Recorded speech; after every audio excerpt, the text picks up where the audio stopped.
J'ai eu envie de voir les rues, les gens. C'est fou l'activité qu'il y a dans les rues le matin. Les gens travaillent, se remuent, font des tas de choses. En fait, ils font semblant, car la nuit, il n'y a plus personne. Et le lendemain, ils recommencent à faire semblant, à se remuer, à s'engueuler. Personne n'y croit plus. Alexandre vit avec Marie. Celle-ci tient une boutique de mode et dispose d'un appartement de taille convenable. Lui flâne. Il ne travaille pas en ce moment, dit détester l'appât du gain, s'intéresse à la lecture et à la musique. Il passe principalement son temps à discuter avec des amis dans des cafés parisiens. Après avoir été éconduit par une autre amante, Gilberte, Alexandre rencontre Véronica, à la terrasse d'un café, avec qui il espère oublier sa blessure récente. Et puis, je n'ai jamais compris les gens qui, sans se connaître, trouvent des sujets de conversation. Il faudrait se taire, se regarder en silence. Bien parler beaucoup, parce que ça revient au même. Mais chercher ses mots, choisir celui-ci ou celui-là, pourquoi? Vous savez, en général, les gens, les femmes me plaisent pour des raisons extérieures. Des raisons qui n'ont rien à voir avec elles. Le film est devenu culte pour être considéré comme représentatif de deux mouvements dont il ne fait pourtant pas pleinement partie, mai 68 et la Nouvelle Vague.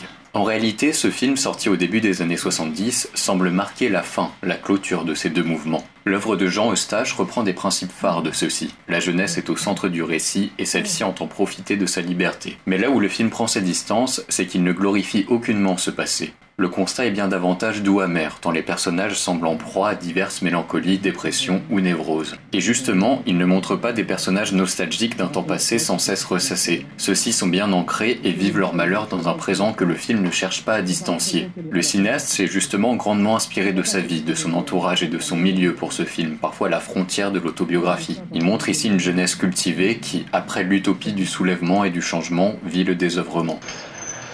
Je viens lire ici l'après-midi. J'ai l'intention de faire ça très régulièrement, comme un travail. Je ne peux pas lire chez moi. Bernanos disait « Je ne peux pas me passer très longtemps du visage et de la voix humaine. J'écris dans les cafés. Moi, j'en fais un peu moins.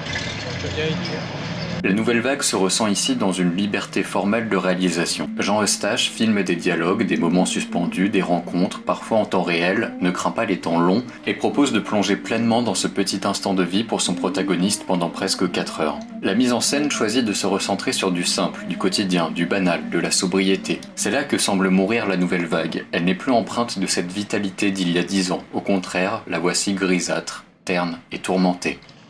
Vous êtes mal à l'aise, vous n'avez pas l'air bien dans votre peau. Non. Je ne suis pas bien dans ma peau. Finalement, La maman et la putain joue sur un jeu de contraste étonnant. Il a beau être verbeux, intellectuel et présenter des personnages fins, analytiques, qui aiment discourir sur leur situation, il en ressort tout de même que ceux-ci sont très faillibles et souffrent amoureusement. Toutes leurs théories, leurs lectures et leurs paradigmes se heurtent à la réalité, à l'expérience, à la vie. Et ce n'est qu'à ce moment-là qu'ils semblent vraiment progresser dans leur éducation sentimentale. La vérité s'impose dans la douleur d'un vécu. Pour moi, il n'y a pas de pute. Pour moi, une fille qui se fait baiser par n'importe qui se fait baiser n'importe comment n'est pas une pute. Pour moi, il n'y a pas de pute, c'est tout. Tu peux sucer n'importe qui et te faire baiser par n'importe qui, tu n'es pas une pute. Mais je suis bien d'accord. Il n'y a pas de pute sur Terre, putain, comprends-le. Et tu le comprends certainement. La femme qui est mariée...